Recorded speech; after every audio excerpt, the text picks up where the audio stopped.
What's up, guys? We're going to do a video here over different butterfly guard gripping options.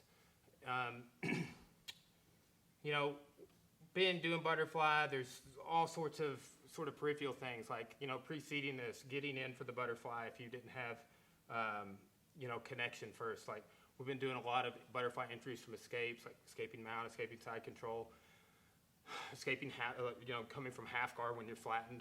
So there's great entries to get to the butterfly guard, but sometimes you have to close distance and get in. Sometimes you have to hand fight, and that changes things, right? The scenario we're going to do today is I'm going to have a body lock, right? And we did a video somewhat recently over attacking with the single underhook.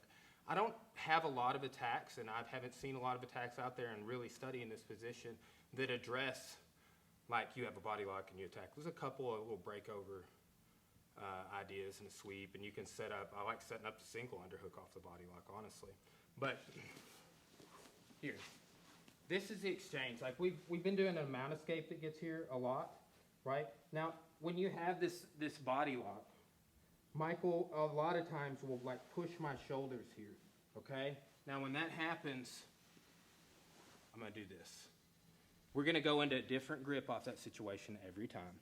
This is actually, and I'm gonna highlight these as they occur, this is the grip off of the 10th Planet Warm-Ups F-Series F1, okay? It is an overhook on this side, and it is an elbow control over this side. What's cool about this sweep is I can sweep either way. I'm gonna sweep this way because I like this elbow better. Yes, he can sometimes post his hand out. We're not gonna cover that yet, right? But here, I'm pushing this in, right? I'm falling to my side, Maybe you grab his hand so he doesn't do that. Boom. And I post. And I always throw that double butterfly into the mount so he doesn't go into mount escapes, right? So that was one. Like here, he pushes my shoulder. Look what I'm doing. Boom. Right? So now let's look at this option. He's going to post the hand. He gets it out. Okay, so sometimes you're going to be so committed on this one that switching back to the other direction is not an option. As soon as he puts his hand out, you can do one of two things. You can go here, or you can go here. That's what I like. Boom. Okay, we'll look at that one again just from the grip. So I have an overhook. It's technically a double over, right? I'm over both of his arms, right? And I fall to my side and he posts out. Boom. There, I took it like a foot sweep. Took it out as it hit and it just, right? So that is technically what I will call a reverse over-under. How people typically do the over-under butterfly sweep is like this, right? So, if I were to go that way off of it, basically is what I'm saying, he would post his hand and I can raise it, right? So when I'm doing that over on this side here, and he posts, how F2 in 10th Planet shows it, it's switching the other way. Which sometimes is efficient and sometimes it's not. You need to have switch sweeps where you go one side and they stop it and you go the other. You need to be able to continue the sweep. You need to be able to know when to do which. Sometimes it's an overcommitment. You're really committed to this side. And then too, I've landed sweeps like this. When we first started studying butterfly, we're doing, continued trying to sweep twice the same side, called the reshot, or switching sides. And sometimes you even get in a roll. Switch, they post, you switch to the other side, they post. Even though you're doing things like compressing the arm in, you have to switch to the other side again. So switch sweeps are important, and I'll highlight another one in a second, okay? So the options we did here, over. If he pops his hand out, that becomes an under. I could sweep him that way, or I could continue him that way. And you just have to have the sensitivity to be able to know which one's going to be the most efficient for you. I use both, okay? Now, like the traditional over-under, he pushes here, okay? And that's not too, the traditional is actually this. This is the way I first learned it. I think this is better, right?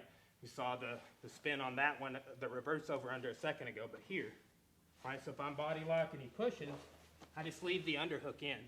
Underhook's a great raising tool. Fall to your side on these. right, is the goal. So, you know, again, here. Now what will happen sometimes when you're in this situation and he's doing this is I can come up to the inside and go here. Or as I'm doing this, he may pummel his arm inside. I just go to his head. So I mentioned hand fight in the beginning, and I was more talking like a scenario of like this. You're closing in and you're going to be hand fighting. This is hand fight when he pushes my chest too. And you're not going to always be the only one pummeling. When you do this and you're not really thinking like this is the grip I'm using from this, right? You see that, right? It's okay, yeah, we're both. It's almost like a sitting version of this in a way, right? It very much is. Pummeling, more so than hand fighting, grip fighting, pummeling, okay?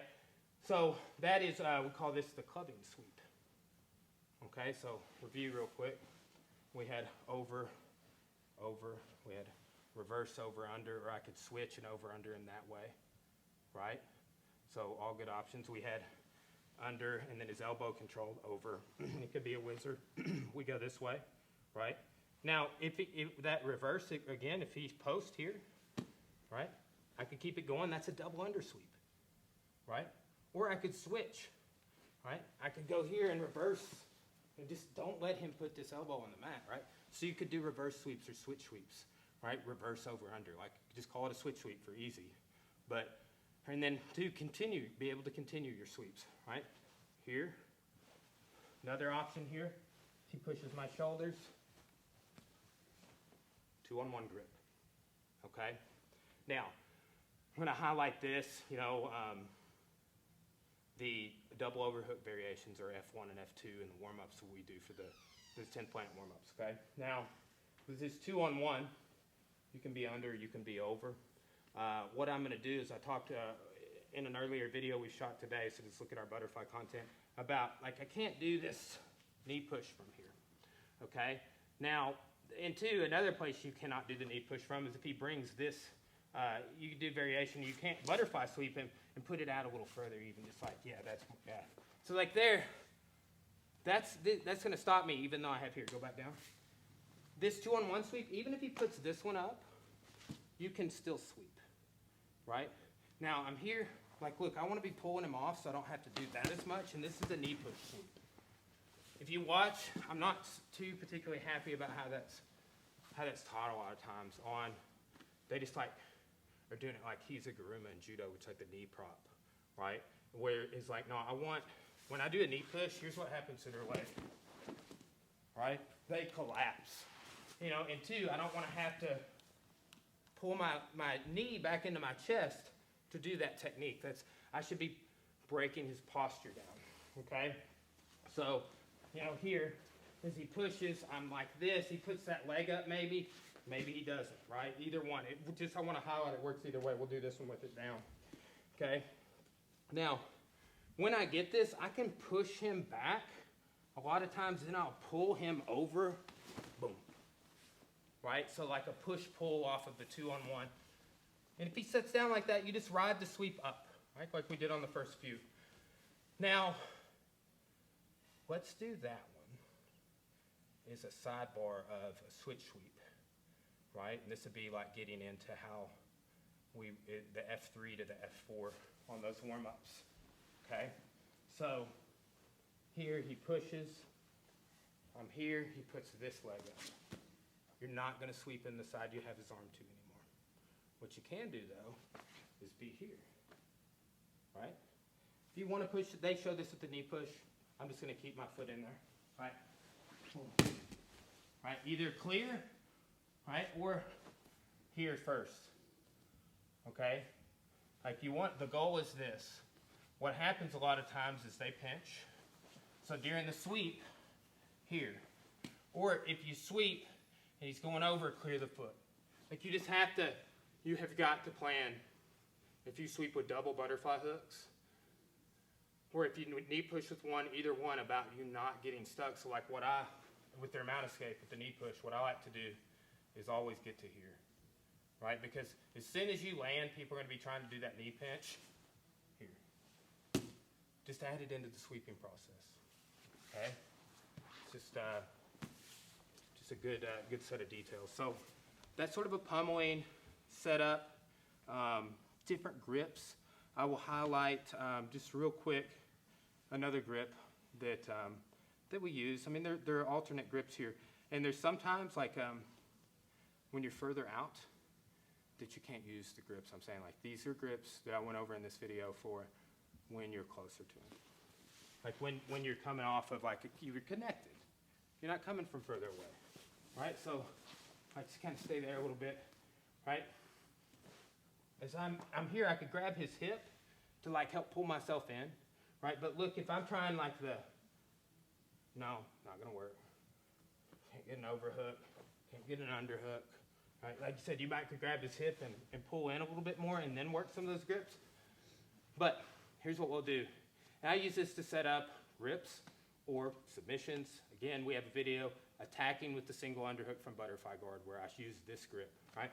So I'm going here, right? Again, these grips on the elbows, tricep, you can post out of them, right? I can keep that going, right? Or as I sit back up, his posture is, whatever I want to do. Okay, his posture is not as strong as it was. So that's just a double elbow grip, and I do like that. Last little mention here, another double grip. It's not going to be this way, it's going to be this way, right? So you can get here, and then you can switch to here, and this is a little harder trying to create space. A little harder, my elbows, so I can fall back and go to guard like we do in F1, right? I could sweep, right? But what I'm going to do on this a lot of times is I'm going to pull you like you're riding on a horizontal conveyor belt, right? And then I'm going into single X sweeps or leg attacks. Do that again, right? Same thing here, right? I got that double elbow, right? Single underhooks, I can shoulder crunch. I could rolling arm bar. I could knee push with the shoulder crunch, which I like. So yeah, that's just an overview. Are there more grips? Probably. Sometimes we'll have to refilm a video later. I'm like, I can't live with the fact that I forgot to show the kamikaze grip or whatever it is. Right, I made that up. But I just like I like overview stuff like that. You got different grips and options of possibilities. I'll give you a story real quick. I once was the best dude I ever grappled with in a tournament, Jared Dopp. He's probably the best, right? He's still a total savage. Silver medal, I believe, at ADCC. He's placed at ADCC a couple of times. But I've been doing X-Guard for a long time, and I under the scoop grip under the leg, underhook, right, is how I always did X-Guard. And I got this dude in X-Guard in a tournament, but I had the overhook grip, which is about the only one I use anymore. But I was like, oh no, I have the wrong grip. What am I going to do? Well, a lot of the same techniques I like to do with the under, you can do with the over. And over time, I found that out, right? And started doing the over just as much. Or at least knowing like over and under, I don't have these two and this one, and I don't have that one, and whatever. Same thing with here. Are there wrong grips? Maybe, right? I don't want my students to be like, oh, no, I had the wrong grip. No, I want them to think like I could switch the sweep to the other side. I could keep the sweep going. There's so many grips. Like I definitely am probably in one of those grip configurations. Not like, do I have it? No, it's like all the gripping scenarios. It's like, are you closing distance in or do you already have connection, right? Overhooks and underhooks, that's an over, even though it's not an overhook. More whizzer is what I'm talking about. 2-on-1, body locks, over under, switch sweeps. There's just so many possibilities there that you're probably not doing something wrong if you have your butterfly set and you have grips and he doesn't have a post on this side, and even if he does, you keep it going, right? So again, that's just a gripping overview, several different grips, and this is what I love about martial arts. I got to train with Mark McFan yesterday. It's a guy I've always wanted to train with, and like that's kind of like what we're talking about at the end about how the sort of school from JKD that he comes from Dan Asano is like his head instructor, is like they're always categorizing, making lists of techniques. Like this is just a list in my head of, man, you can just grip so many ways in the butterfly guard. It's so awesome, right? That's what I like about it, is how logical it is and rational, all right? So butterfly guard, grips, there you go.